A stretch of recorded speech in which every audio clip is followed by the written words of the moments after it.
Well, everyone, we'll go ahead and get started. Good evening and welcome to our session for Ward 5. This is our fifth session. We've done 5 of these, and it's so very good to see you all. I am Arturo Menifee, a resident here for the city of Opelika. I'm happy to have with me tonight my niece, Alexis. Alexis is a Stanford graduate, and she's also currently pursuing her master's degree at the University of Maryland. Uh, my colleague, Dr. Sabine Simmons, she couldn't be with us tonight. She had a family emergency, and so Alexis was gracious to kind of help me out and to fill in tonight. So we're certainly happy to have her here. Uh, Tonight we're going to talk about diversity and inclusion. And diversity and inclusion is so very important. It's important to us individually, but it's also important to us as a community and as a society as a whole. And so we're going to talk about some things tonight that are really going to kind of show you the purpose of diversity, how diversity works, diversity throughout our country. And then I want to come to you and get some feedback from you and to discuss maybe how is diversity impacting you or how has it impacted you. And we're just going to have a good, full, open discussion here. But first, I want to just make sure that we're all on the same page. And so I want to give you a couple of definitions just so you can kind of make sure that we're all following the same information, okay? So two very important definitions. The first one is diversity, and the second one is inclusion. So diversity is very simply the condition of having a variety of or different types of people, elements that recognize the unique characteristics of each. And so, again, when you talk about diversity, you're talking about differences, but you're also talking about recognizing and valuing the uniqueness of those differences. That's very important there. And then inclusion is the act or state of being included within a group or structure. And so you hear people use the phrases diversity and inclusion as almost as if they're synonymous. They're not. Diversity means one thing and inclusion means another. So diversity is great. You can have a diverse group, but you also want everybody within that group to be included, or at least to have the opportunity to be included. And so again, diversity is about a variety and having different elements, but inclusion is actually allowing those individuals to take part and to be included within that group and to have a role to play. So this is the purpose, which ultimately I've already stated, but it's about embracing all people. And so when you speak of diversity, it's not just recognizing people or bringing people to the table that normally don't get a chance to be there. It's about embracing all people and embracing all of those differences that I have here listed, race, gender, sexual orientation, nationality, disability, medical history, all of that stuff. You know, that's what diversity and inclusion is really aiming to achieve. Then you look over here also, it's about equal access and opportunities. When you hear about diversity, it is closely associated with discrimination because, again, it wants to eliminate discrimination by making sure that everyone has an opportunity, everyone has a seat at the table, but not just a seat, they have equal access to those opportunities, which I feel is very, very important. Okay, so survey time. You all hopefully have those surveys currently. If not, let me know and we can get one for you. But I just want to go over this briefly with you. Not going to spend a lot of time on this, but I do want you to complete the survey and to turn it in before we move on with this presentation tonight. So on a scale of 1 to 10, question number 1, on a scale of 1 to 10, that's a Likert scale, with 1 being poor and 10 being excellent, how would you rate the race relations within Opelika? So for instance, if you feel race relations are not so good, that's going to be on the lower end of the scale, a 1 or 2 or 3. If you think conditions are really good or really well, that'll be towards the upper end of the scale, a 9 or 10. That's 1. Question 2, on a scale of 1 to 10, following that same format, how would you rate your interactions with the city of Opelika officials? So again, good experiences, that'll be towards the higher end of the scale, not so good towards the lower end. 3, how well does Opelika celebrate and promote diversity? Again, that's the same format. Feel they're doing a good job at it, 10, not so good, that'll be on the lower end.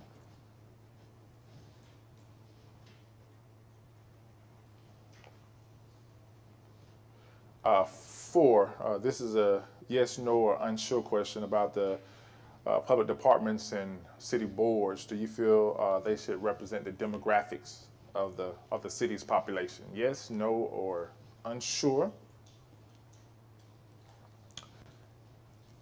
Five, regarding race relations and diversity, what are the main problems or concerns? And when I say the main problems or concerns, I'm talking about the city specifically. So what have you recognized regarding the city? If you have any issues or problems, you can just jot those down there. And then number six, please identify at least two actions the city can take to improve diversity or race relations. And so again, we want to hear from you regarding the issues or concerns, but we also want to hear about some possible solutions. You all have lived here, you know the city well, and we certainly want your suggestions regarding improvements. Seven, on a scale of 1 to 10, how would you rate the city's overall commitment to diversity and inclusion? Again, if it's not so good, it'll be towards the lower end, in your opinion. If it is really good, or it'll be towards the higher end. And then the questions on the back, those are pretty much demographic questions, asking about your race and things of that nature. That's just very important whenever you're doing any type of research to have that type of information. So please complete those questions. We'll give you a couple minutes to do that, and then we will move on. Thank you.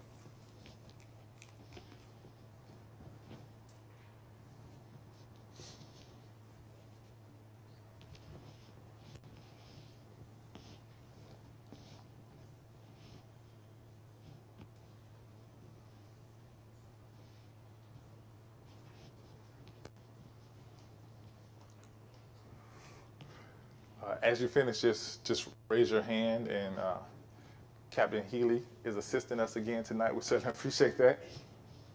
Getting your exercise in, right? There you go. I think she's finished.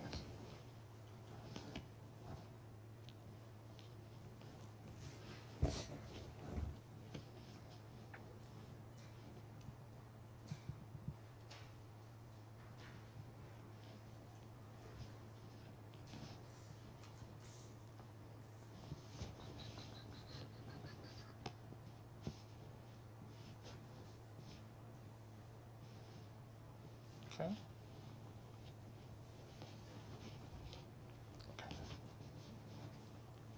Okay, if you're not finished, please just keep working, and when you do finish, just let us know, and we'll be more than happy to take those up. Uh, Now we're going to move on. Okay, so again, why does diversity matter? That's part of why we're here today, to discuss why does diversity matter.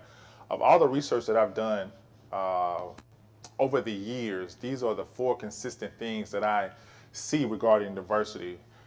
First, are skills and talents. So again, when you talk about diversity, you're talking about bringing people to the table that have unique skills and talents. If you remember that definition, I said it's recognizing individuals' uniqueness. And so again, that's your uniqueness, your skills and talents. I have skills and talents that may be different than yours or from yours, but I have my own skills and talents just like you have your own skills and talents. And so when we bring those together, it's going to make the group stronger. So that's very important regarding diversity.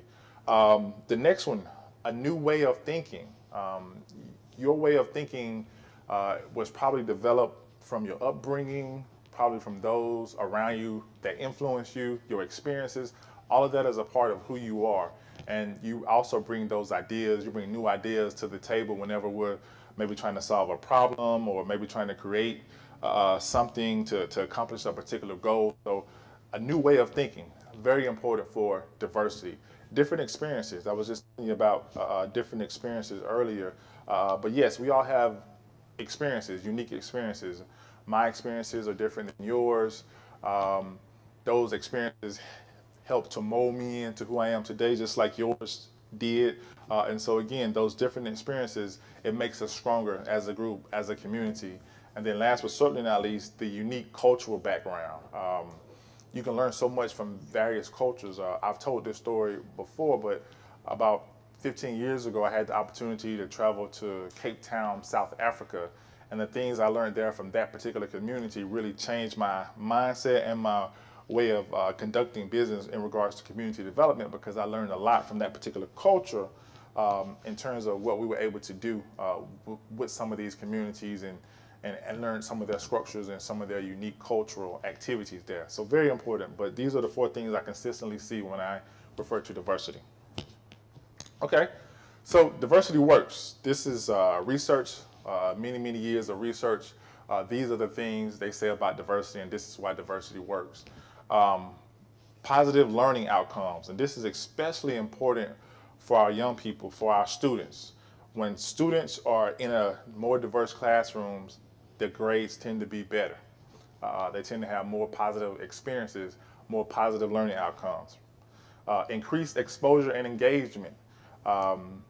When kids are exposed to various things, and when they engage with different people, they tend to have better outcomes, not only in school, but also in life. Very important. Improves cognitive and critical thinking skills. I was talking about earlier about bringing that team together and having people with different experiences and new ideas, and trying to work to solve a problem or to be creative. Again, that all helps, that piece there. And then being better prepared for the world. I've worked with so many people, I've taken classes with people, and they've all told me that, again, being around a diverse group of individuals helps you to be better prepared for the world. We probably heard the phrase growing up, well-rounded. That's kind of the idea there. Being around diverse groups of individuals lets you learn more, helps to improve your open-mindedness, and again, definitely your experiences there. So very important. Expanded creativity and problem solving. This, again, I've stated that earlier, that's really important for businesses, better decision making. This is one that businesses really pay attention to. Increased profitability and productivity. When you are in a diverse environment, morale tends to go up. When morale goes up, productivity goes up. When productivity goes up, you make more money, essentially. Profitability goes up, critically important for businesses.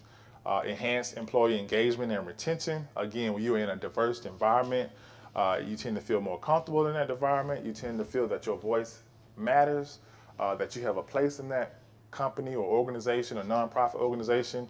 You tend to stay longer, and that all helps in regards to retention. If you are hired somewhere and if you leave within a year or two, you are costing that business money, because again, it takes a lot of money, time, and energy to train you and to get you up to par.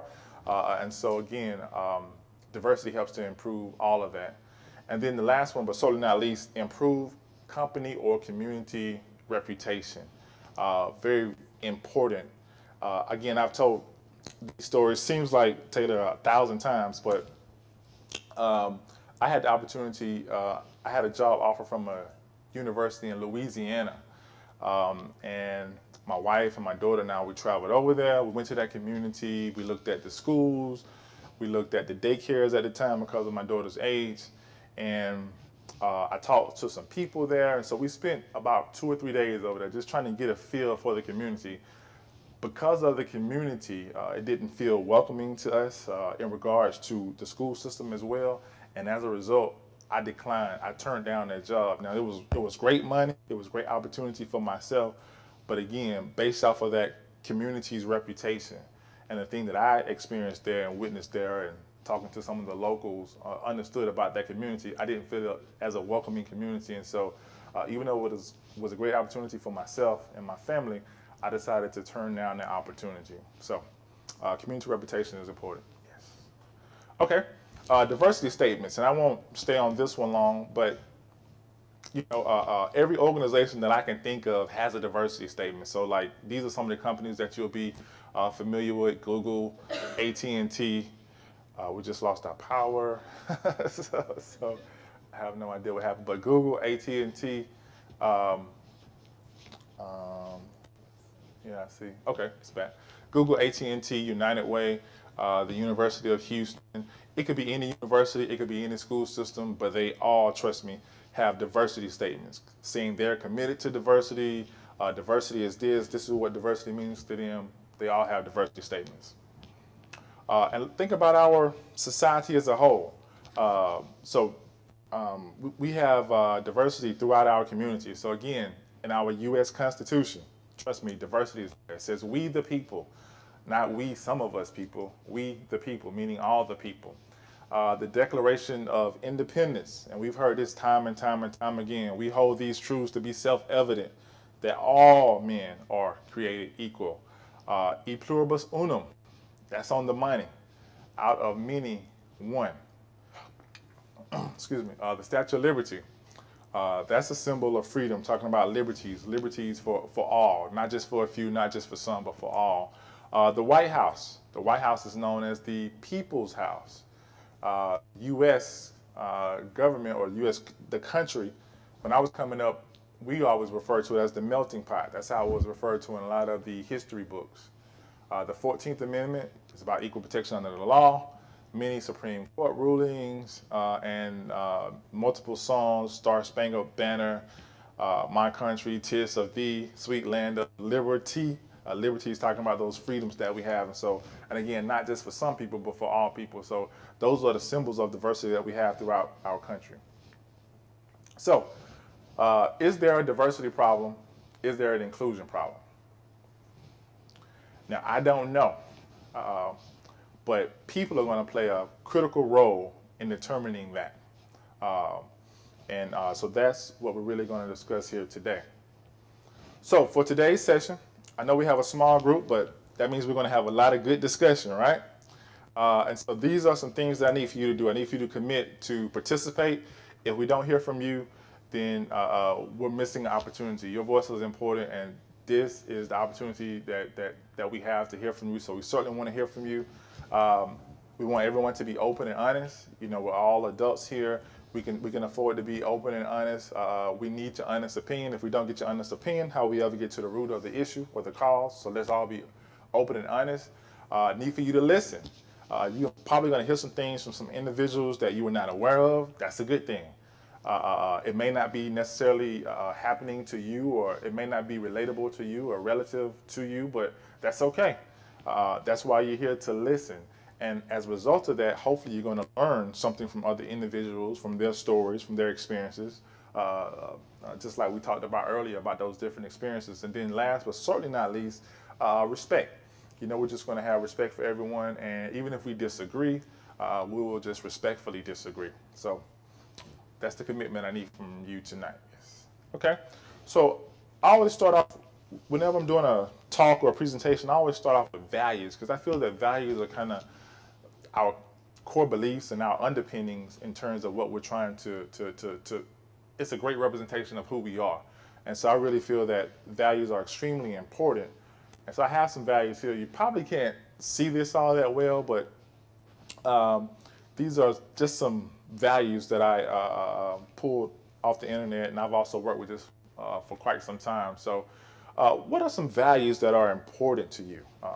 What are some values? Just anyone from the audience, what are some values that are important to you that just have an impact on your life each and every day? What are some values? Anyone from the audience? Faith? Yeah. Yeah, religion is really big. Faith? Yes, sir. Responsibility? Yeah. Responsibility, faith. What else? Family? What was it? Integrity? Yeah. Faith, integrity, family. Anything else? Curiosity? Yeah. Any more? Yes, ma'am. Okay. Love of city and country. And then the second has two sides to it. Okay. It is self-sufficiency, Self-sufficient. and the other side is self-sufficient. Okay. I like the way you phrased that. So being self-sufficient is one, and then being able to help those that are unable to be self-sufficient. Very good. Yes, ma'am. Open-mindedness. Yes, yes. I think that's wonderful. All of those are great values. All of those are great values, and again, those values represent you. But not only do they represent you, they essentially represent us as a community. And so values are very important. When I turned down that job, I was looking at my values, my faith, my family, all of that good stuff. And so values really play a part in your life. And this is this is why values are important. They help us to make decisions. Like I told you earlier, I was relying heavily on my values when I made that decision to turn down that particular job. We make a deliberate focus or intention to identify what's important to us. And so essentially you prioritize. So when you have your values in check, in line, you prioritize things that really matter to you. Values are good because they help us they teach us to treat other people a certain way. And so it plays a part in how we treat each other. And what I mean by that is that if family and faith are two of your values, then you don't want anybody to mistreat or misrepresent your family member. And so you should do that to someone else's family member. If you truly have faith as a value, then again, what does your faith say about treating people, and how do you go about working with that individual, even if you disagree with them? And so again, those values play a part in that. But the thing that I really like about values is this one, is that it helps build cohesion. Just by you having your values is great, but as a group, it helps bring the group together. Values tend to help bring a group together because you learn a lot about people regarding their values. They learn a lot about you, and as a result, that builds a stronger relationship with you and those around you. So that's wonderful. That it really makes the group stronger. Okay, so now it is time to talk. Enough of me talking. I really want to hear from you. I started off this way because, again, I just wanted to show you the importance of diversity and how diversity is already pretty prevalent through our community, how organizations have bought into diversity. And so diversity is here, but we got to find out, what does diversity really mean? That's why I share those definitions with you. That's why I wanted to get your true responses to the survey. And so now this is the discussion part, and we need to hear your opinions on this as well. So, okay, let's start with this one. The first one is, what does the term or phrase Black Lives Matter to you? What does the term or phrase Black Lives Matters to you? What does that mean to you? 1 second, we want to get you on the microphone so the people on YouTube can hear it well. Yes, ma'am, go ahead. That every life is important, everybody is created equal, and Okay. everyone should have an equal opportunity in what it is that, the opportunities that are available. Okay, very good. One one of the things when I hear that Black Lives Matter, to me, it's all about respect Yes, sir. for the other brother or sister, whoever it may be, no matter of color, race, or whatever. It's all about respect.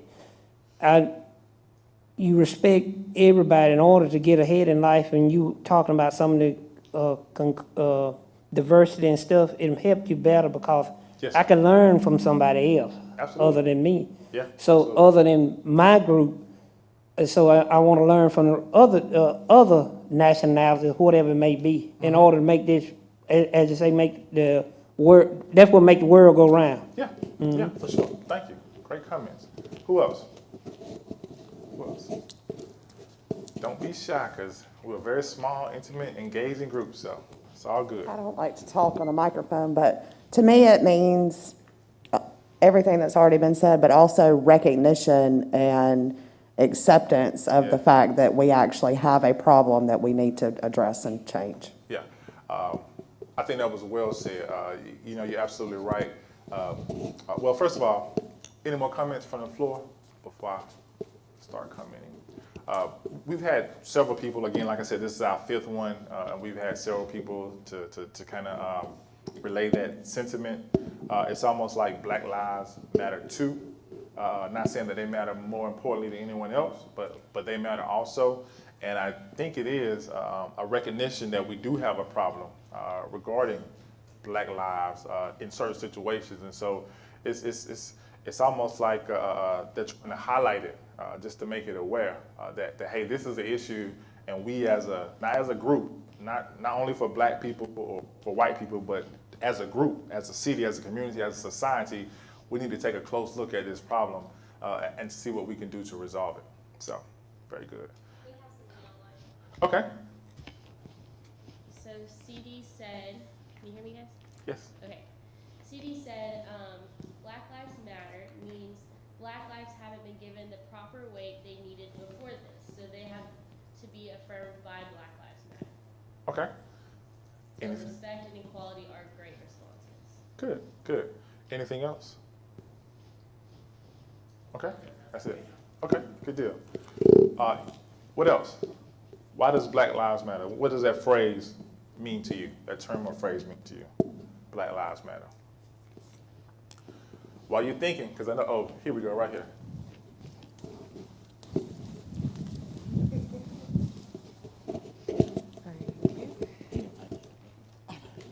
Oh, you know.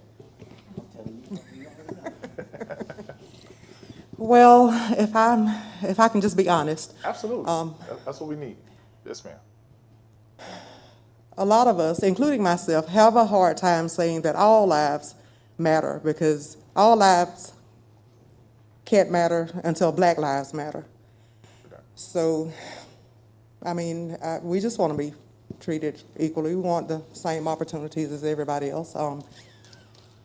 My skin color shouldn't be an issue if I qualify for a particular job or if even if my hair is a certain way, I don't think that should disqualify Sure. me. We get a lot of that. Sometimes I wish that Alabama would pass the Crown Act.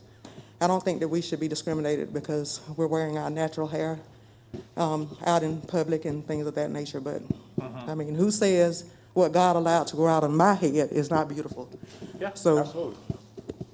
No, I no, think. thank you. Thank you for those comments. And again, those of you that have been here before, you heard, oh, I'm sorry. You had some? Go ahead, I'm sorry. Correct. Yeah, I just wanted to echo what this lady here was saying. I absolutely agree with what you're saying. And it comes down to culture and behavior in the sense that some cultures have been treated differently and that needs to change. Yeah. And that's something you didn't have on your slides was culture and behavior. When you start thinking about welcoming communities, all cultures, you can learn from them. They have different behavioral norms and they're fine. And it's the acceptance of that and treating it equally. While it may be different for how I grew up or how someone else grew up, I'm an immigrant. I'm a white guy too. Nobody even thinks I'm an immigrant most of the time until they hear me talk. And but that's the way it is. Right. And but that recognizing all those different cultures and what they can teach us, and that they need to be treated with dignity and equally all the time. Right. And that's what makes a welcoming community. That's what makes growth. That's what gives us innovation, profit that you were talking about earlier. Yeah. Companies want to come here, jobs, and so on and so All forth. that. That's how a community grows. Yeah. Great point. Great point. Did you have a comment, ma'am? Okay, he's coming with the microphone. I just wanted to make the statement that if Black lives didn't matter from an economic standpoint, if you take all of the blacks out of a community or out of the world, Yes, ma'am. you will soon realize that Black lives do matter. Sure. So economically, for sure. Well, again, and like I said, this will sound like a broken record to some of you all, but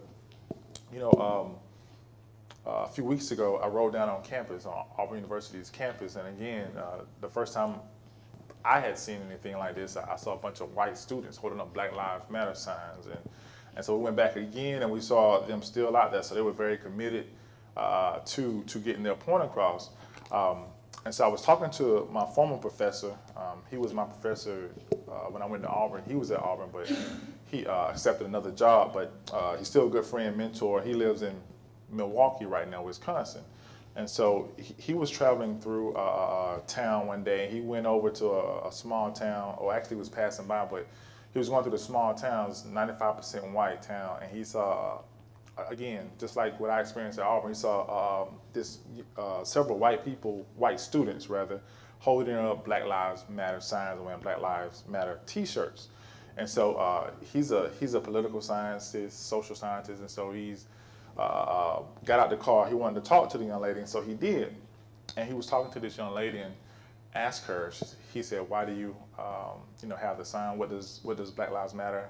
What does that mean to you? And like, why do you feel that you need to be here doing this?" And she said that she was just, let me see, how can I put it? She said that she was tired of carrying the burden of being classified as a racist or someone who didn't care about the black community, but about all communities. And she thought that she said that she was tired of carrying that burden. And she was saying that we've had so many opportunities throughout our history to get it right, but yet and still we consistently get it wrong.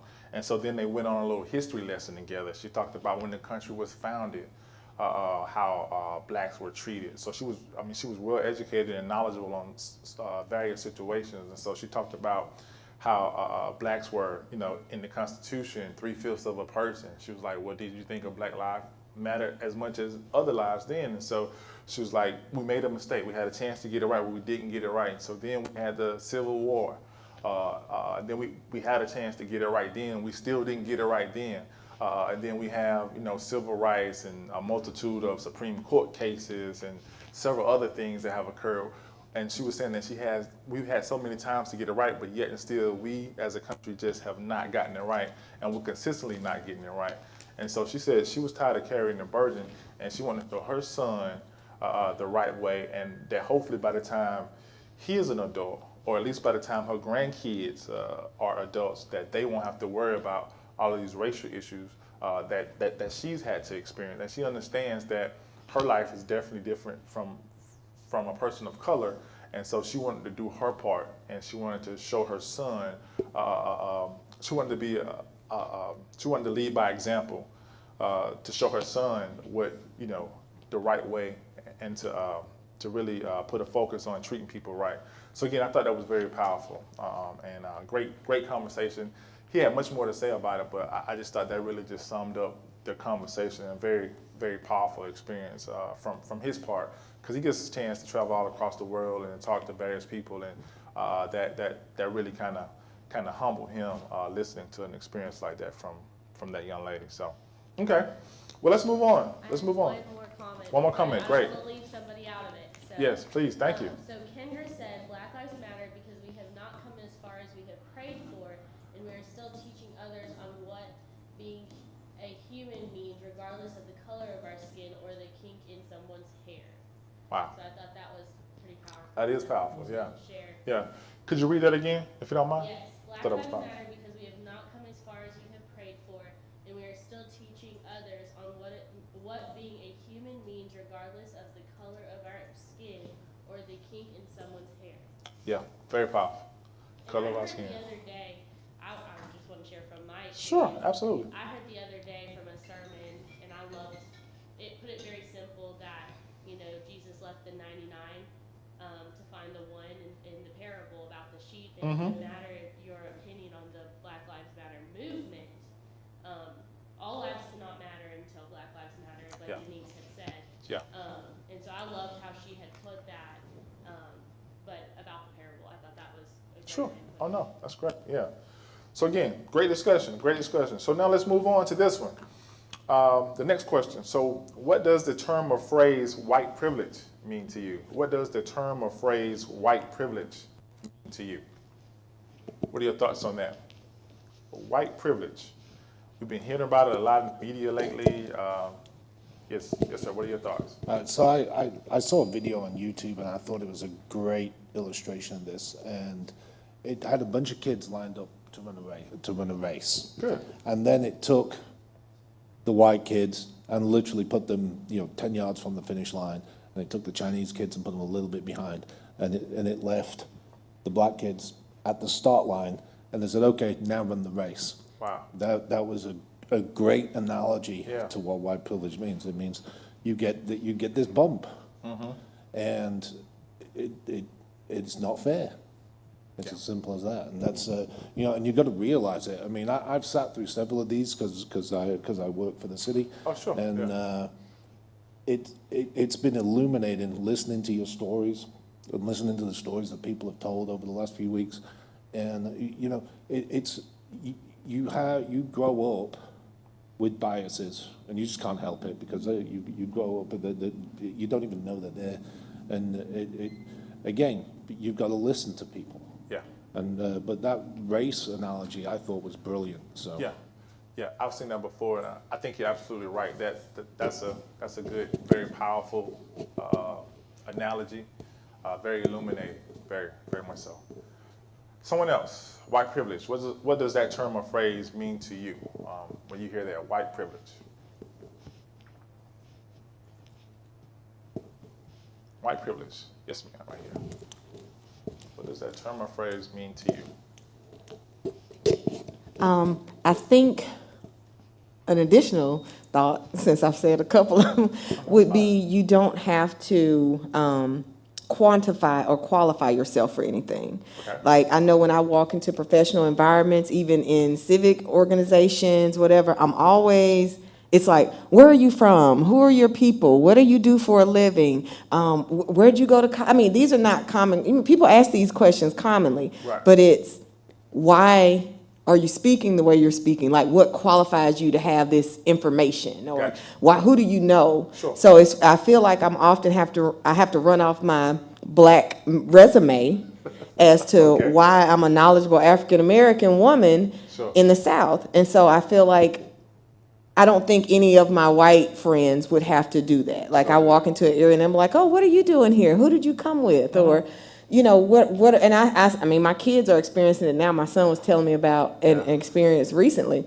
And it wasn't malicious. It's just the idea of you walk into a place, I feel like, as an African American, and automatically the thought is you don't belong unless there's some type of condition.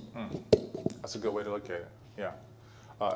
And I think also too, and we've heard this before, white privilege doesn't mean that white people don't struggle and go through difficult things too. They do. But someone described it to me as if all things are equal, a white person will probably most likely tend to get the benefit of the doubt. Kind of going back to that analogy that you used with the race there. That's how it's been told to me. Also, I want to share something with you. Again, white privilege, it didn't just recently come out.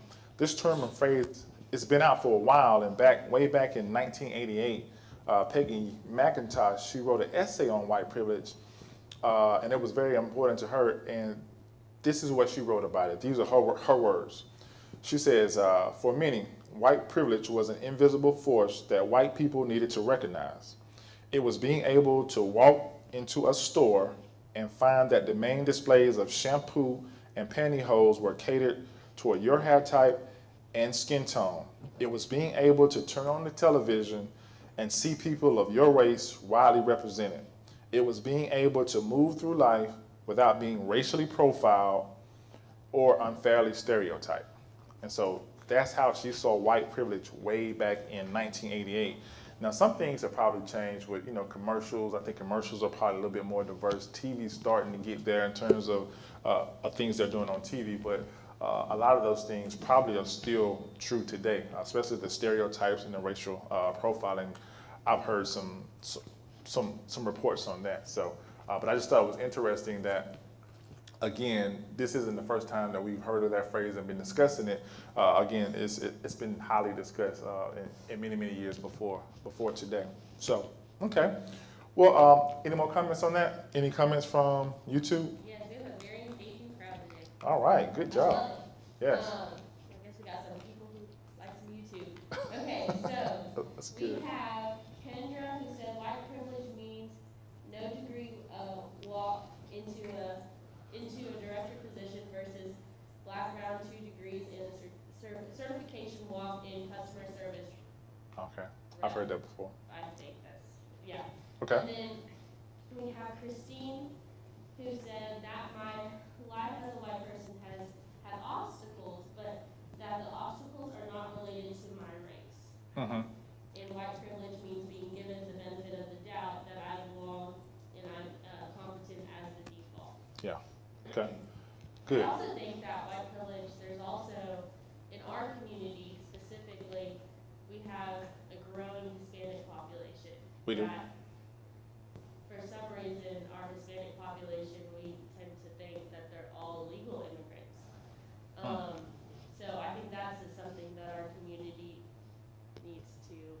you know, Yeah. have a little education. Sure, on absolutely, the yeah. growing Education is always a good thing. Yes, ma'am. She said, could you say that again about We have a Hispanics? growing Hispanic population? Yes.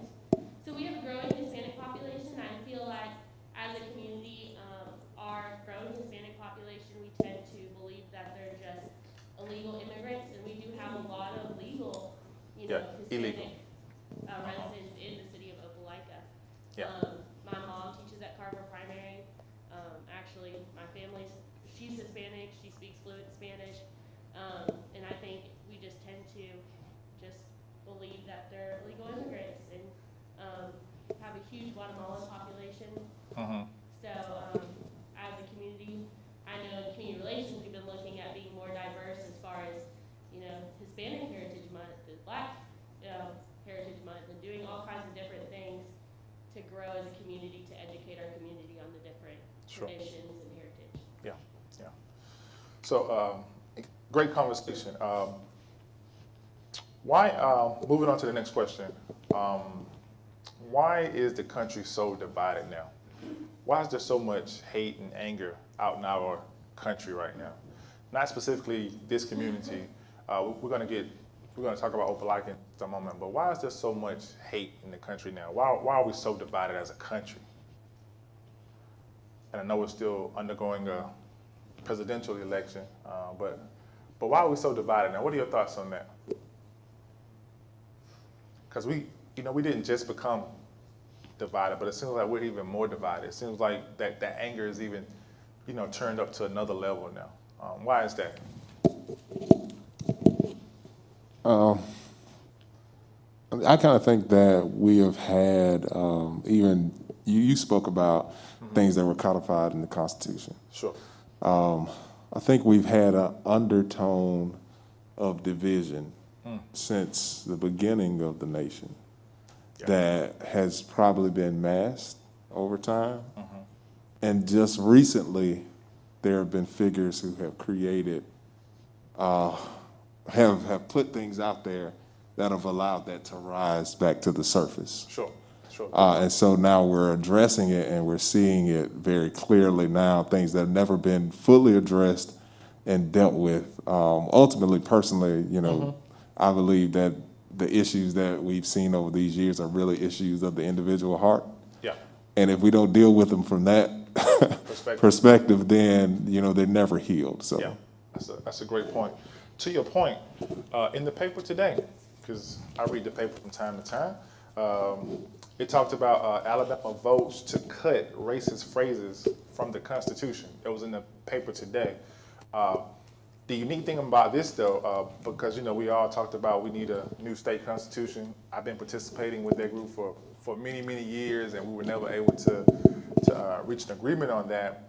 But they have been trying to cut these racist phrases from the Alabama, not the U.S., from the Alabama state constitution since 2000, and even before that. But just now, it just passed. The other 2 or 3 or 4 times, it didn't even come up for a vote. And so just now, they were able to cut. Again, we're talking about just phrases. We're talking about words on a paper. They were just able to agree to cut that out of the Alabama state constitution. So, go ahead, sir. You were talking about why we're so divided. Personally, I think it's to do with the internet and our connectivity. It allows people to anonymously say whatever they choose. And so you can get out there, troll people, do whatever you want to do, and do it anonymously with no repercussion. And, that just, and then you get a bunch of like-minded people that can find that and go ahead and you end up with this wave. It's an unfortunate side effect of the internet. The internet's provided a massive economic boost over the last 20 years, or 30 years now. But social media and this anonymous way of discussing things has taken discourse to, well, it's not discourse anymore, it's just people screaming at each other. So. Yeah. And I think just from my personal view, hasn't the internet been like taking the scab off, so to speak, meaning that you were probably already that way, but you just didn't have a venue or avenue to put it out there. And now the internet, you're talking about masking earlier, and the internet kind of allows you to put that mask on or to take it off and to be the real person that you are. And I think the internet has probably helped that out. The thing that I fear most about the internet, though, is misinformation. Misinformation is really a serious problem. I think it's going to even get worse. You know, we have conspiracy theories left and right. And like you said, you could not even be purposely trying to join a group. They could just, you know, send you a message to your inbox or something, and you just click on it thinking that it's something for school or for health. And then before you know it, you're getting all kind of information about, you know, this group or that group. And, you know, before you know it, you are part of the conspiracy theory as well. So we have to be very careful about misinformation. And I think that's going to be a real pressing problem for not only America, but for the world moving forward. Any other comments? Great discussion. Why are we so divided as a nation? Why are we so divided as a nation? Any other comments? Any other comments? Okay. Well, if you think of something, we can come back to it. Taylor, do we have anything from you two on that one? No, Okay. just go back and forth. All right. Well, good deal. What are your thoughts? Moving on to the next question. What are your thoughts on the tragic incident that occurred to George Floyd? What are some of your thoughts on the tragic incident that occurred to Mr. George Floyd? Yes, ma'am. We'll start with you.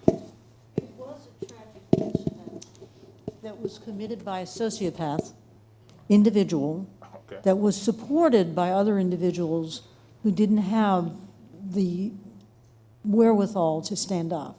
Gotcha. And hopefully we'll never see anything like that again. Yeah.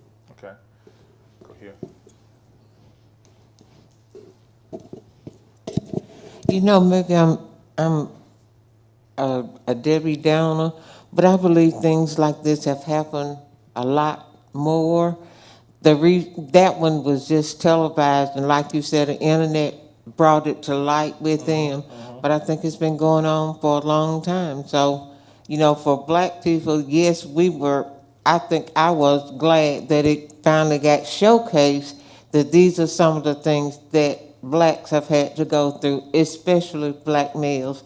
And as the mother of a black male that has long dreads and used to drive one of those big cars and had his radio up loud, I stayed on him all the time. Son, you can't go in that neighborhood in this car with all that loud music. Well, Mom, how come? You can't do it.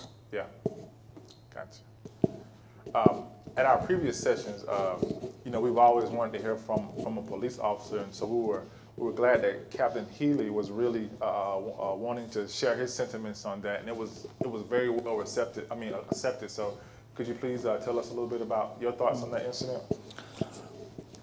I guess one of the things that stuck out most to me was that incident for the first time ever was a time when, as police officers, we all came together and stood up side by side and said, that's wrong. That behavior is not acceptable. That's not a standard that we believe in. We won't accept that.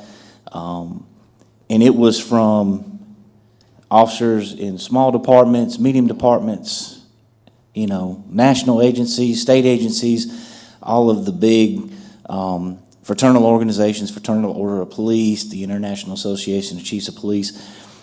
Everybody came out and stood together and said that behavior is wrong. And that was the first time that I'd ever seen that coming from law enforcement. Sure.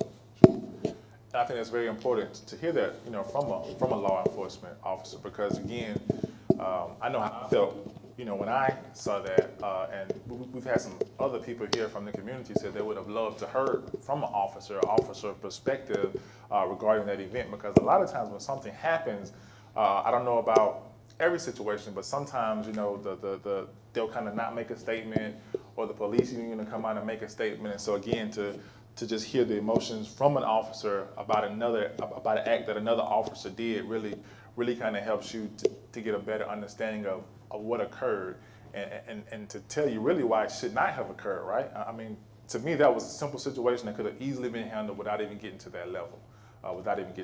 So I certainly appreciate those comments. What else? Anyone else? How did you feel? I know we all had a reaction, right? I know an issue that was difficult with me talking about the internet is that my 7-year-old daughter saw it. And I had to have that conversation with her. I wasn't ready to have that conversation with her, but that was a conversation that I had to have. We talked about this last time. That was a difficult conversation, but you know, I just think back to my upbringing. I recall my mom having not a situation about an incident like that, but just having a conversation with me about how to deal with the police, so to speak. You know, like if you ever stop, you know, she was saying, put both your hands on the steering wheel. Don't make any sudden moves. Make sure that you tell them exactly what you're doing. Okay, I'm reaching for my wallet. Here's my wallet. Told me to always be respectful. And she said that if they ever disrespect you or disrespectful to you or do anything to you, she was like, just don't respond. You let me know, and then I'll take it up with the proper authorities. You know, she said you got one goal, and your goal is to make it home every night. That was my goal. Probably like what you tell your son with the loud music and everything. So again, there are some situations out there, but again, we have great police. We have really good police officers because whenever we have an incident, we can call 911. They can't just go home. We can go home, they can't go home. And so we realize and recognize that we have great police officers, but then we also realize just like with policing, just like with any other field or sector, there's some bad apples there. And so I think as a society, as a community, we got to figure out how can we weed out those bad apples so that they don't affect the good cops that are trying to make things right. Because that bad cop, he makes it more dangerous for every good cop that's on the streets currently right now. And so we got to figure out a way to weed those bad ones out so that we can help the good ones to do the job that they're wanting to do. Their job is to serve and protect. And I think for the most part, they do an excellent job. Not speaking about our city particularly, just talking about as a whole, but there are some bad apples there. But that's within any profession. So how did you all feel? Any other comments? Yes, sir, right here.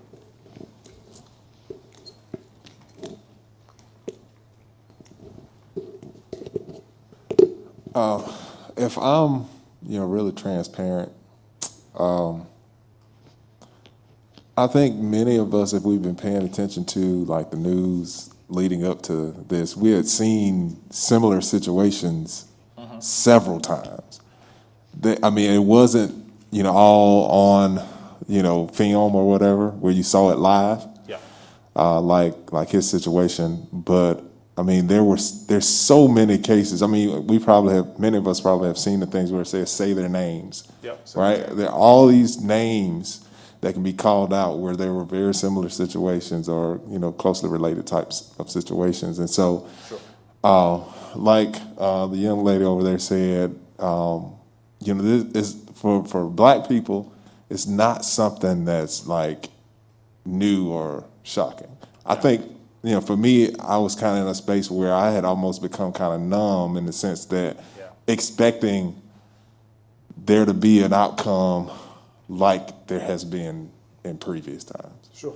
You can go back to Rodney King and so many other things that have occurred, over the years, and that was kind of my feeling initially. And so it was very encouraging to begin to see the outcry. Absolutely. That came out of that. I can even speak to my own personal experiences where I was very afraid in this city. Sure. And really, I didn't think doing anything that was, suspicious, but there was a situation, the way it was explained to me, and I was just, if I didn't that night, I was concerned for my life, but I feel like if I didn't have a police officer from Auburn Police Department in my vehicle with me that night, I could have probably been injured or hurt. Okay. And so, those are situations that, I've personally dealt with and things that we've seen. So, Appreciate that. Appreciate those comments. Thank you for sharing that story. Yes, ma'am. I think, like Antoine says, it has been happening forever and that no one has been listening. Black people especially have been trying to tell us forever. Colin Kaepernick was trying to kneel and the entire country just lost it, like he was the worst person on earth. And, you know, he was just trying to make a statement that, you know, now everybody's rioting in the streets trying to make the same statement because no one has been listening to these complaints and actually, like Shane said, this is the first time, George Floyd, that the actual law enforcement community stepped up and said, this has to stop. Right. And that's what it's going to take for this to stop, is for the people in power in the police departments to make the changes. Right. Great point. Yes, ma'am, we'll come here. Absolutely.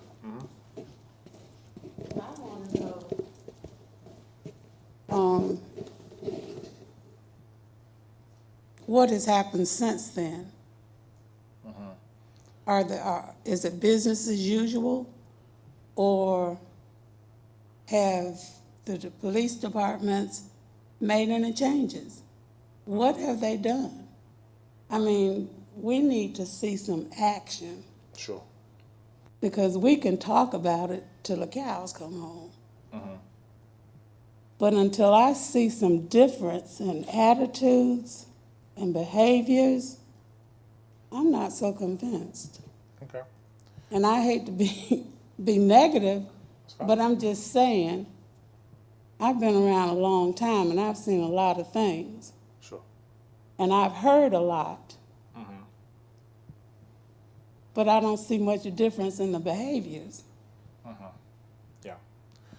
Well, I can't speak as far as the police department or departments across America are concerned, but I would just say to that, you know, we have to make sure that we hold our leaders accountable. And so I think that these marches have really done a lot. Like I think I said maybe at one of the previous sessions here, we probably wouldn't be here if it wasn't for George Floyd. You know, I approached the mayor and asked him to do something like this. Had previously asked before, but you know, again, we never could reach an agreement. And so I think because of the marching and all the peaceful protests, we were able to have this opportunity here. And I told the mayor when we agreed to do this that this wasn't going to be, from my perspective, it wasn't going to be an academic exercise. I was going to come in, I was going to have some real, truthful, honest discussion with everyone here. I welcome all comments from everybody that participates, regardless of how you feel about this, how you feel about that. And I told him I was going to give them my honest assessment of the information that I collected, and I was going to make some very viable recommendations to the city. And so I would assume that the mayor and the city council will share that with their departments as well as with the community. And then I think they'll have a discussion with the community about what they plan or intend to move forward with. So, but that's kind of the perspective that I take when I agreed to do this. Dr. Menifee, So, can I share? yes. We're actually kind of having a discussion about this on the chat. Oh, good. Okay. I was We'll going get to you one have second. Captain Healy share. I know that the police department has kind of decided that they were going to go through their policy page by page. And actually, the recent events have stemmed together a BLACA campaign as a whole, which started with the community relations hire, specialist hire, which is Allison, and obviously these listening sessions. And the first step for us as a city, we've decided, is just to sit and listen. Yeah. And there's nothing we can do until we sit and listen.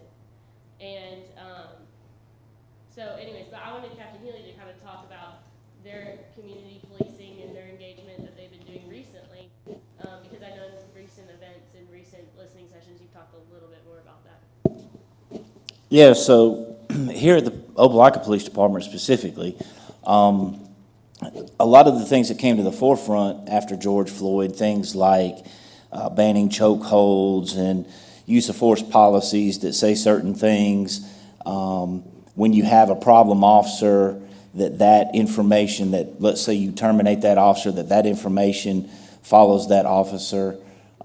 So if he goes to try to get a job someplace else, there's a complete record of what that guy's done. You're not hiring somebody in the dark. So a lot of those kinds of things were things that have, for us, that we've been working on. The review of our policy manual, we actually had a policy manual that was probably several thousand pages long that, to be quite honest with you, was so cumbersome that nobody could really understand it, and it wasn't an effective document.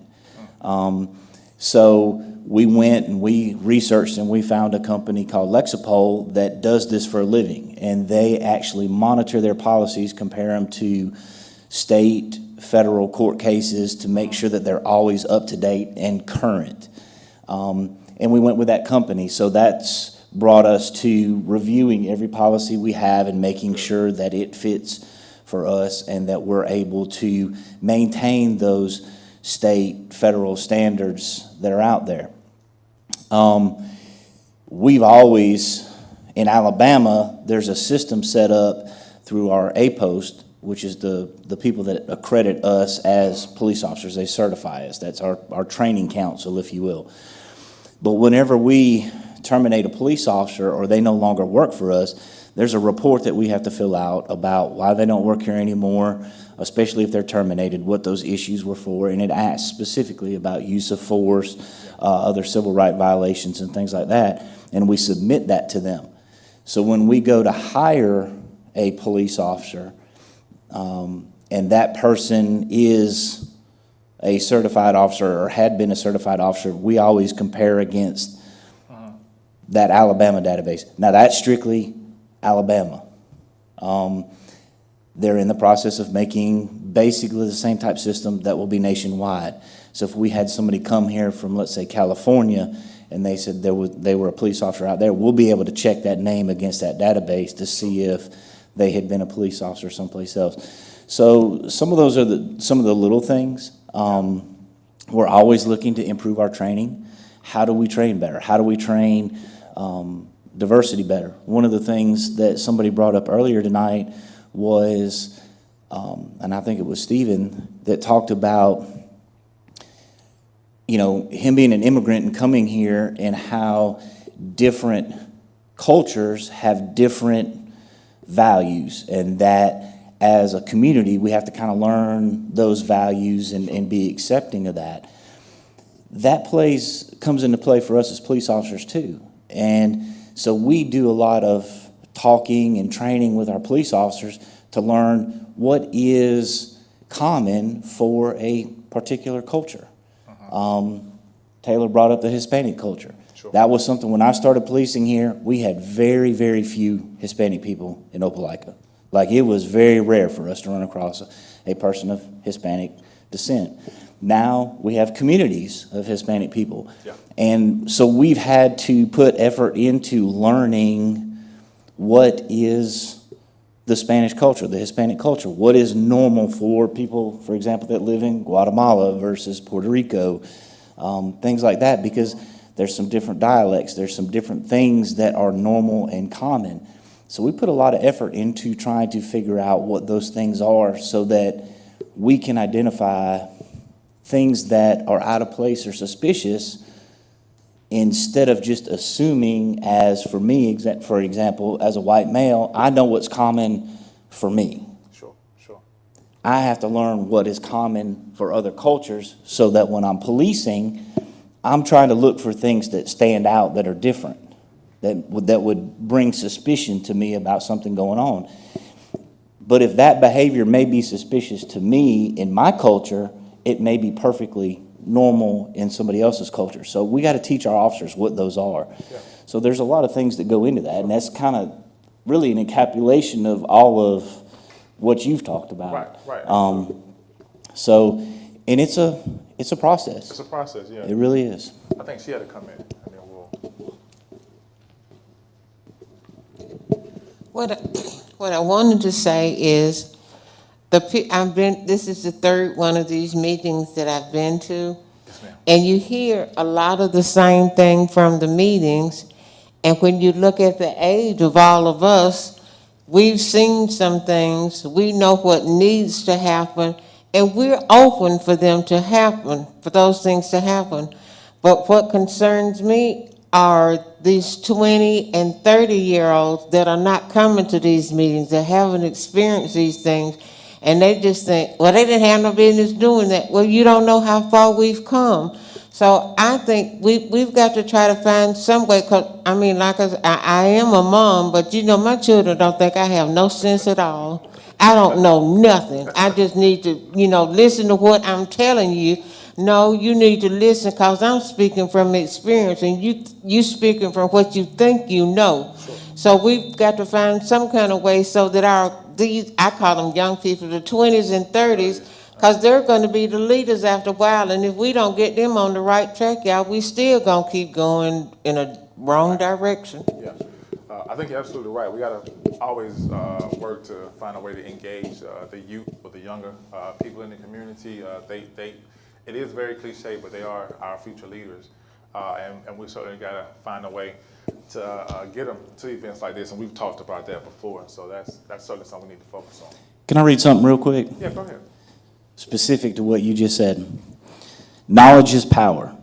The goal is to empower young adults with the knowledge and information regarding law and everyday circumstances that may arise. To teach young adults how to deal with conflict to help better protect themselves and our community. And to be able to interact with law enforcement while understanding their rights given to them by the Constitution of the United States of America. That was written by one of our young police officers, and he sent that to me. And I typed an email to go along with that just the other day and sent that out to everybody in our department, sent it to the mayor. So we've got young police officers in this that work here in Opelika that are cognizant of those things, and they're buying into trying to change a subculture, a police subculture that was one way 30 years ago when I started. And it's changing. It's changing here. Now, I don't profess to be able to stand here and prophesize about other agencies or what other people are doing. But here, people are taking advantage of opportunities to make some change. And it's coming from our young police officers to help our young citizens. Yeah, very, very important. So, what are your concerns about race relations here in Opelika? What are your thoughts on issues here? Some of your concerns. What are your thoughts about race relations here within the city of Opelika?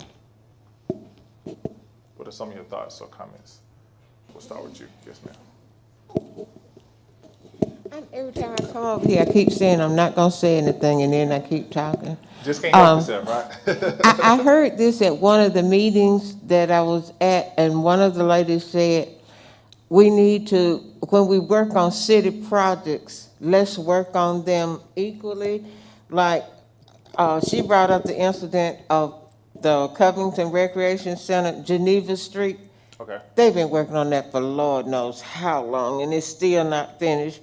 Why don't we finish one thing before we go to something else? And I think this young lady felt like because Covington was primarily in a black community, that's why they just dropped it and left it. And now they over on 10th Street, and they just working over there, you know, because of the population is there. So I think we're having a problem with that.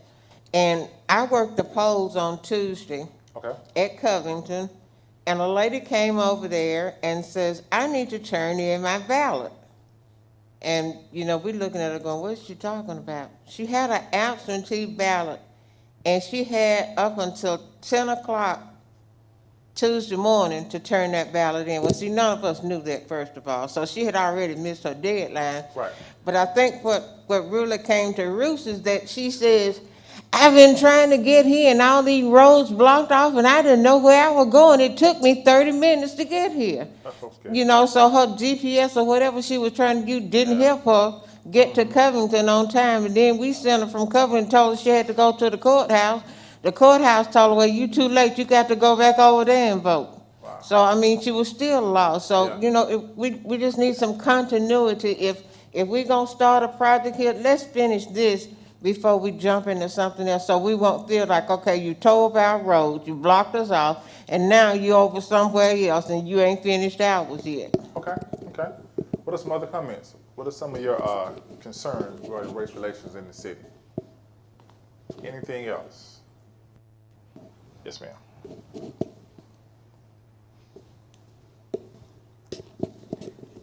I personally think overall Opelika does a really good job And I think that the people who are in leadership in our city, they're thinking the right things and their heart's in the right place, and, you know, even like holding meetings like this and other things that they're doing. But I do wonder, you know, how we can find a way to do it better, because there's not many people here tonight. So the real people that need to hear this message and that we need to be talking to and listening to, they're not making it to these sessions. So how are we going to get to them? You know, we have to take ourselves to them, find some kind of way to get out of our bubble and go where they are and make them feel okay talking to us, you know, or whatever, listening, blah, blah, blah. But, and I will say this, I do think whatever we're doing in the schools, I have a lot of hope for the younger generation, and I have 2 teenagers at home, and my son said the other night they were invited to a party. One of them was invited to a party, and it was some kind of like private party that some people were having, or he's 18. Okay. And he said, I don't even want to go to this party, Mom. They didn't even invite any black people at all. And I said, you know, well, that's encouraging. Wow. Yeah. To what Christy said, I think we always have to look at where we can do better as a city. So the race relation issues that I see with the city of Opelika, we really need to reflect on trying to move together toward these things. So if we, for example, launch listening sessions for our city on race relations, every department head should be here. Every employee of the city should be here, because that starts it at the leadership position. Like I said last week, attitude reflect leadership. Absolutely. At least one of them. Everybody that probably lives in Opelika lives in a ward. That's just how it works here.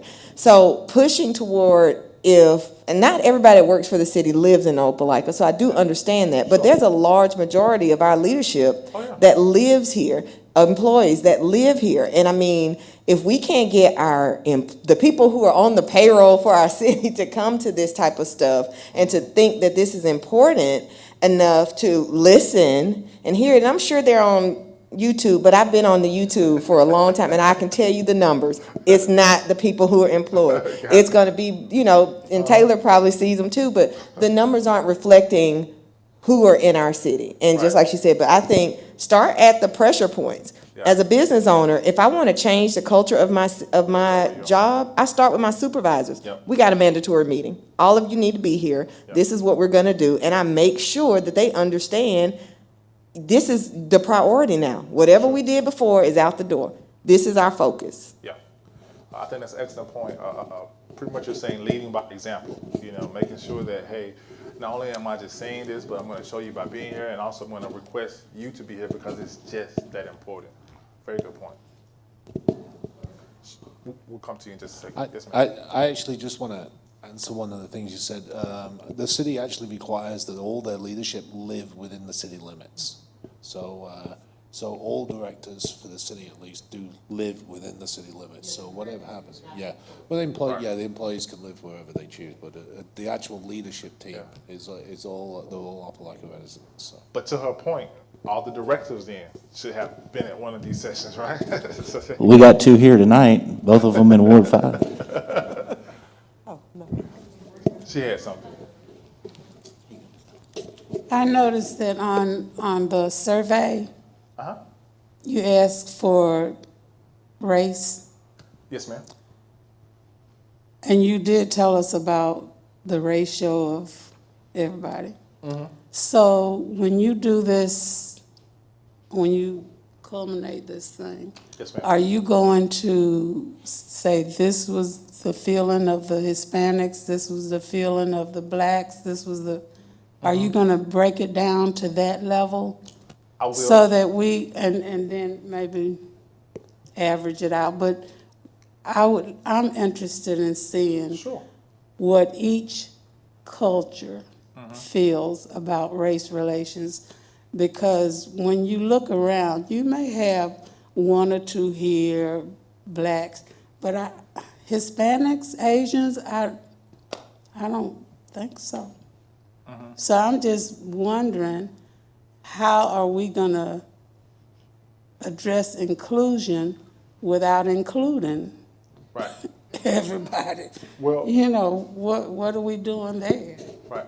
Well, everybody was invited. Can I make one comment Go on ahead, that yes, sir. before you, I'm sorry, Yes, sir. No, Arturo. go ahead.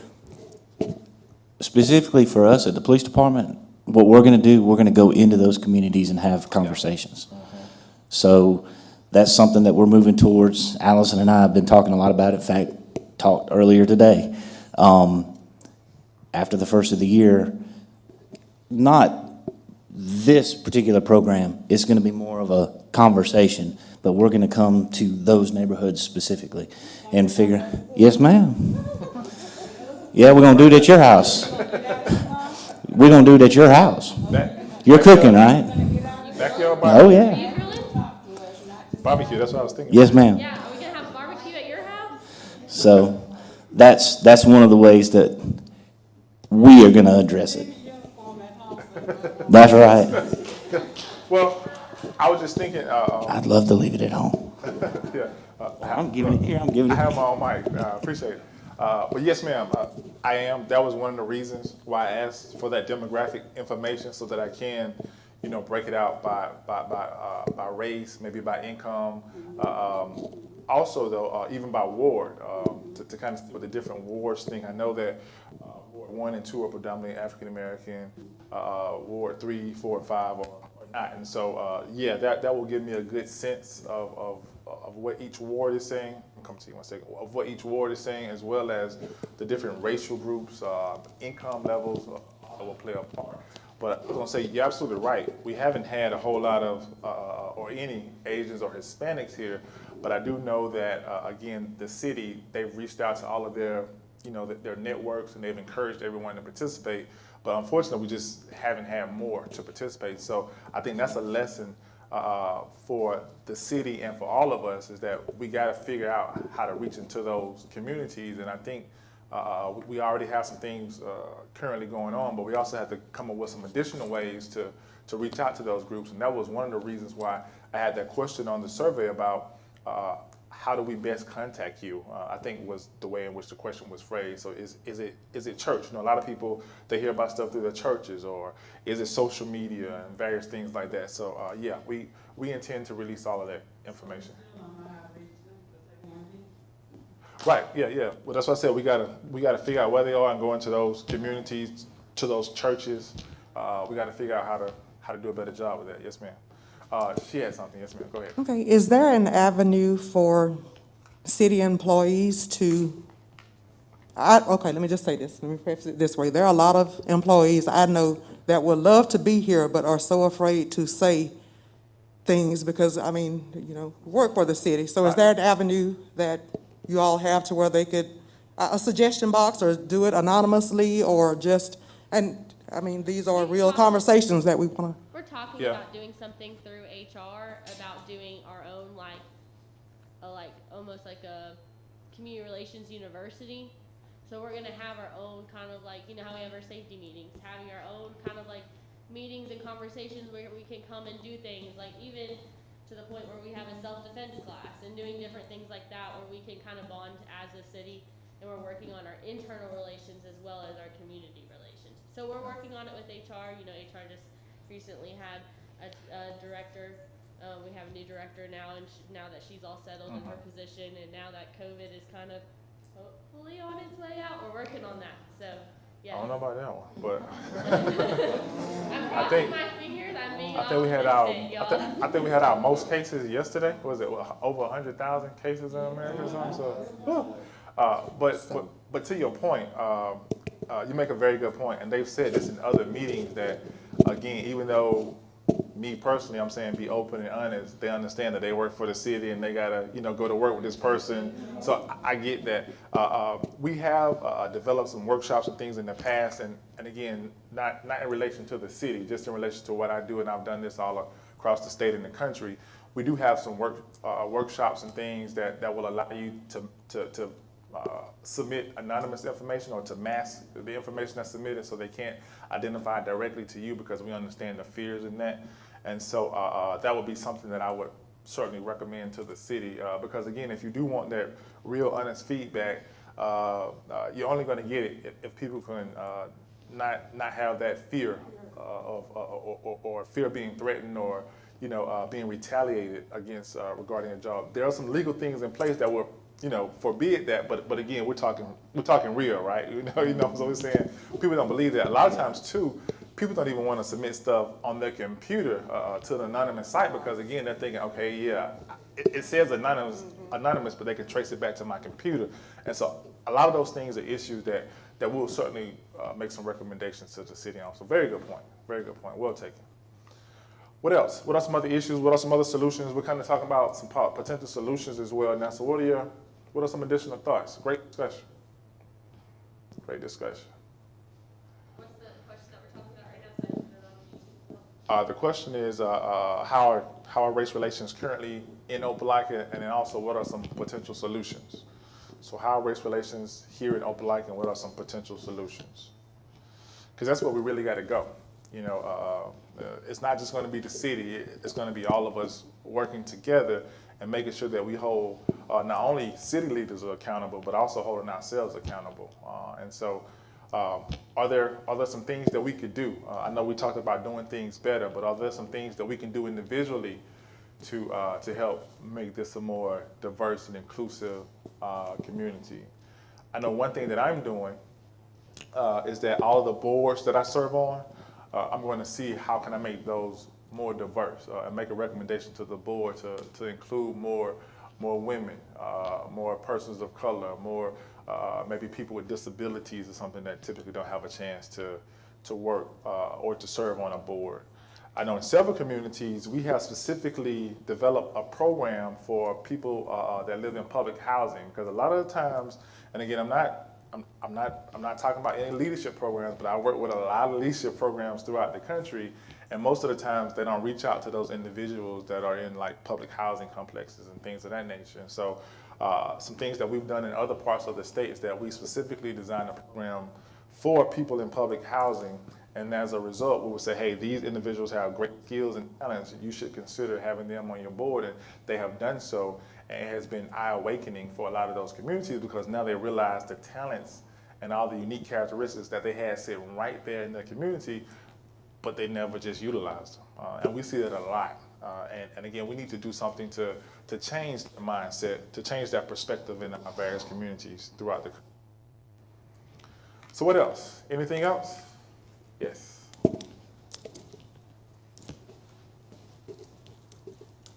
I don't know if I've said this in a previous session, but one thing that will help us is acknowledgement, like we've said before, to identify the issues that are in our city in a way that is very transparent. We can glaze over and say how beautiful, oh, our city's great, I think it's perfect, but we're lying because we do have issues to fix. Like, I was mortified when I moved here and found out that the public facilities were segregated in the 80s. I was like, I was alive then, and there was segregation in the city I just decided to move to. So I was terrified. And then I realized, okay, change, I'm a serial optimist. So I thought about, okay, how can we break down some barriers and make it to where there's a safe zone where people are not afraid to talk and say what they want to say. So some of us who are not beholding in any way, we need to speak up on behalf of. We need to open our mouths and say what we experience. We need to make sure that we are vocal enough to where if someone did want to retaliate, they would look more foolish in doing that than the person who is, because I honestly experienced probably the most difficult time in my time in Opelika this summer because I ran a campaign against a very popular mayor. He's great. But it was a they made it a black versus white issue. And I think a lot of times what we do is we're afraid to challenge anything because of retaliation or, oh, you don't like this person, when it doesn't even have to be personal. We just need to be able to speak our mind, speak our experiences, and look toward working together toward the best. Even though we didn't win the election, that doesn't mean I'm not going to continue to work toward making Opelika a better place. I just have to do it under different leadership. And I think that's the mindset that we all have to take. Specifically now, we don't know who the president is going to be. At the end of the day, it does not matter. Still do what you need to do as a citizen to make the area that you live in, the city that you live in, the nation that you live in a better place. Yeah, great comments. I certainly feel what you're saying. I know at my previous job, and I won't say it, but those of you that know me, you know where I was working at. You really got to speak up for those who can't speak up for themselves, and I would participate on these search committees, and a lot of times I would be the only African American on these search committees, and time again, it seemed like they already had that person selected that they wanted. And so I alone just stood up and confronted the boss in front of everybody, and he didn't like that, but I just said, look, if you're gonna do this way, I'm never gonna participate on another search committee because this is a bunch of BS. And I literally told him that in this meeting, and I knew they were out to get me. Just let me put it out like that. I knew they were out to get me, but when I first started working at this institution, an African-American man approached me. He said, look, he was my mentor, lives in North Carolina now. And he said, I'm gonna tell you something. This is real talk. He said, what you need to do is that you need to save up enough money for about 3 to 6 months so that you can take care of your family for about 3 to 6 months so that if you eventually end up losing your job here, because eventually there's gonna come a day and time, this is as real as it can get. He said there's gonna come a day and time when you're gonna have to stand up to these racial injustices that are occurring in this institution, and you're gonna have to be able to stand up, and when you do so, you're gonna have to be ready to face the repercussions from that. And I said, okay. So I'm a good student, so I didn't save up enough for 3 months or 6 months. I saved up enough for 2 years. I need a little cushion. So, but after that, I had these conversations, and so then with me speaking up and speaking out, it was like I was the angry black man. I was always mad. I was always complaining. No, I'm just identifying and pointing out some things to you all that needs to be addressed. And so what goes to your point is that we can no longer be afraid to speak out, especially if we see something that's not going on, especially if we see something that's going on that's not right. I could not allow me to sit on that search committee and to see them to turn down another young lady or another young man simply because they were just going through the motions. They already had that person picked out. And they every year I was getting ready for a promotion, and they would always change the rule. So I'm like the senior person. I've done this, I've done that. I got the degrees, I got the experience, I got the letters of recommendation, I got all the contacts in the world. And right when it's time for me to get promoted, well, we're changing the structure. I said, okay. So they did it again. Change the structure. So I said, I'm not gonna even worry about it. I'm just gonna do what I do. I went into work every day with a smile on my face, and they didn't know that I had 3 or 4 universities knocking on my door saying, hey, we want you to come work with us. But I was gonna give it a good college try, and I stayed there as long as I could. And then finally, I just said, forget it, I'm out. Well, then one of my previous supervisors, he agreed with me.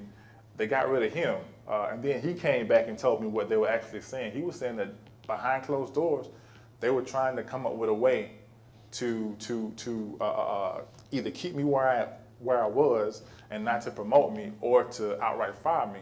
But see, again, they couldn't do that because when I first started there, I made a plan to make sure that I did everything by the book, so they couldn't fire me for anything that I was doing.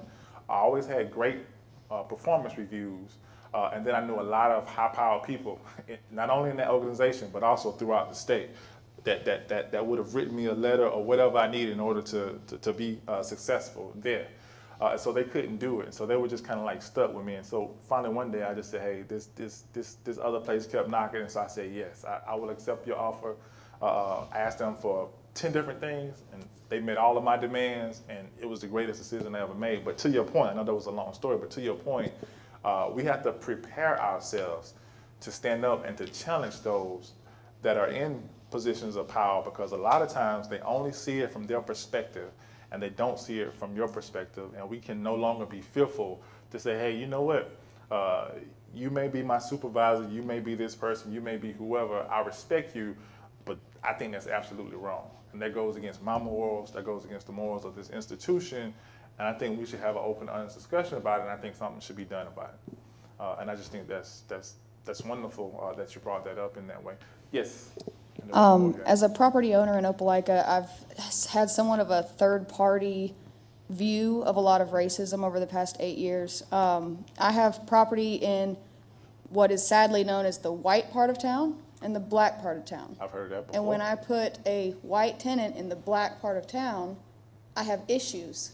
They feel a certain way, and my black tenants feel a certain way. And then I have a black tenant on the white side of town, and yet again, each side feels some type of way when we're all neighbors. Yeah. It shouldn't matter. Do you take care of your yard? Mm-hmm. Are you quiet? Are you kind? You know, like, that's what should matter. But for some reason, my tenants always seem to feel some type of way. And when I first really started trying to fix a lot of the houses around Opelika and worked on Bay Court, the immediate feeling on the entire street, and it got spread around the south side, was that I was going to revitalize Bay Court and replace everybody with white people. And it became this really nasty thing where everyone had this negative opinion of what was going on over there because they just assumed what my intentions were and what their neighbors' intentions were. And then now over the years, there's been Hispanics, whites, blacks, everyone, and everyone's happy now. Yeah. But it took time, a lot of time. And so we talk a lot about our leadership needing to restructure their ideas of race relations, but then the regular people that are just living right there, they don't even usually have cars. They're living right there in that house, and that's where they stay. And that's why we have to go to them. Yeah. They can't come to this meeting. Yeah. They probably don't even know this meeting's going on right now. Mm-hmm. So we need to have events like this, probably more fun, like y'all were talking about cookouts and stuff, in those communities, and make sure that everyone realizes that we are all neighbors. We are. No matter what color. Yeah, good point. I think we have one more comment here, and then we'll have about 5 more minutes, so we're going to wrap things up so we can get you guys out of here on time. You were saying about diversity, when we're forming committees and stuff. Yes, ma'am. The comment I have about that is kind of when we're trying to diversify, we or whoever's doing that needs to make sure that the person that they're trying to get in there is qualified for the position. Oh, absolutely. And I got some issues with several things that happened in Opelika. And, they got this one token black on there, and my God, if I had anything to say, that person would not be there. I mean, that's what it is. There's a token that just said, yes, sir. And that's not what we want. So we need to make sure when we diversify that we have capable people, knowledgeable people that can say something worthwhile instead of when they leave, we going, oh my God, he represented me. I'm so ashamed. Okay, gotcha. Okay, any more comments from the floor? This has been a great discussion. Captain Healy and I was talking earlier, I think at the previous one, we learned something new at every one. So this is very, very helpful information. Yes, ma'am.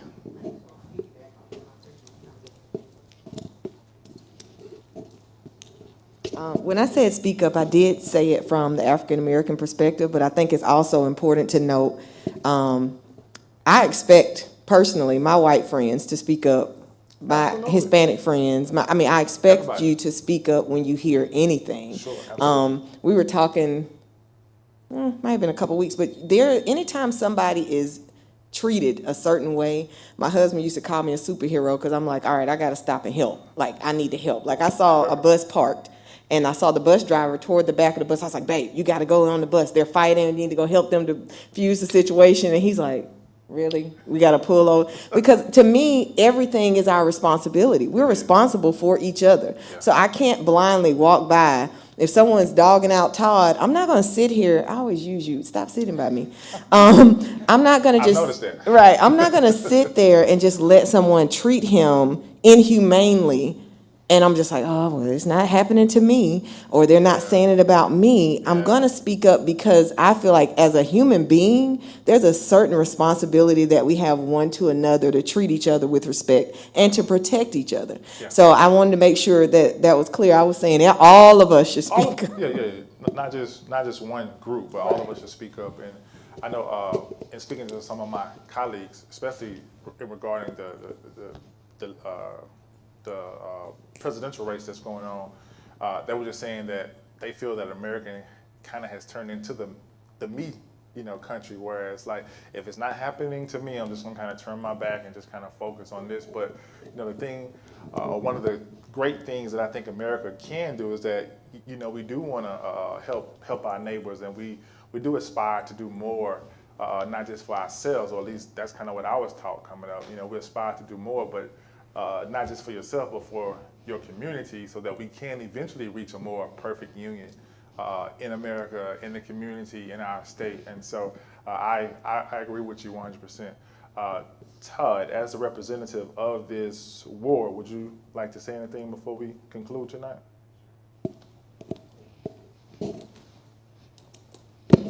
One, I've been to every single listening session that I possibly can. We were in Montgomery last week, and I wasn't able to be at George Allen's listening session. But I do think it's incredibly important, and I am very encouraged, and I do want to make sure that we're continuing this on and that we have next steps, because I work with nonprofits, and we got to make sure that we are able to measure the data, to see where we're at, to see where we're going, and have goals and objectives that keep moving forward. And we knocked on over 10,000 doors throughout the campaign, and it was every single part of Ward 5, all the way down to Comanche Street, Ballard, Rocky Brook, wherever we could, because we wanted to make sure that every single person was included in the process. And I really am confident with the city council that we have and the leadership in the city, that we are working together towards going into the future and sitting down and knowing each other personally. And I think that's a part of it, is everyone knows each other on a personal level. I'm proud to say that, although Raven talks bad about me, she's my friend. And but that's part of it, because if I'm doing something wrong, I can count on Raven to hold me accountable, and the same thing with everyone in the ward. And I think that's really what it is about, each other holding each other accountable and working towards that better future. But I am very excited about the steps going forward. And, Taylor had brought up with listening and being very important. That's exactly what I've done in these last several meetings, is listening so that we know what the right steps are that we're taking. Okay, thank you. Just to conclude, this is not an end. This is a beginning. And I think we start by having sessions like this, but I think we also have to move forward. We have to have some plan or some strategy to move forward. And then I think it is our responsibility to do what we're supposed to do as citizens, and that is to be engaged, to be involved with the political process of our community, to hold not only our leaders accountable, but also to hold ourselves accountable and those that we influence accountable as well. Because again, I can tell you, whatever resource in the world, the city can't do it alone. It's going to take much more than the city, because like something I think you said earlier, it's really about our individual hearts and about who we're supposed to be throughout the community as well. And so that's why I always start off with my values. I can't sit up here and say, I want to do something for my family, and then I see you trying to do something for your family, and I try to hold you back, or I try to talk about you, or I try to discriminate against you strictly because of what you're trying to do for your family, whereas when I know I wouldn't want my family treated that way. And so that's why I always start with values with all of my workshops, because the values are really a part of us. They are our core, to me, they are our core beliefs. They represent us, and they kind of undergird everything that we do throughout our lives. And so, like I said, when I started this was never about just hosting sessions, for on and on and on.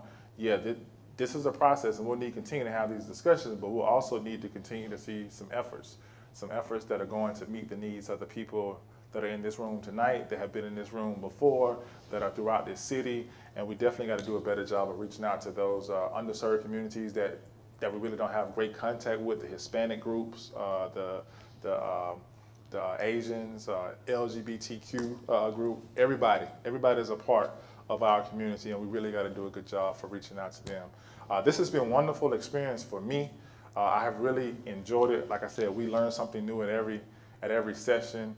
I'm now going to analyze all this good information that I have, and we're going to start working on it and putting it together I will get that to the mayor and city council as soon as I possibly can. But I think this has been wonderful. I really want to thank the mayor. I want to thank city council. I want to thank Taylor. I want to thank Lee. All of you all that had a part of helping out with this. And I especially want to thank the citizens of Opelika for coming out, for representing, and for voicing your opinion, because like I said, without you, we would not be the city that we currently are right now. So give yourselves a round of applause, please. Yes. So tomorrow we're having a hiring event at the Sportsplex. Kind of like he was saying, it takes more. Community relations is a two-person department. We can pay for ads, but it's going to take a community as a whole to get our messages out. So if you do not follow our social media pages, please do so. I know everybody knows somebody without a job. There is more than 200 jobs available tomorrow. And that is in our community, y'all.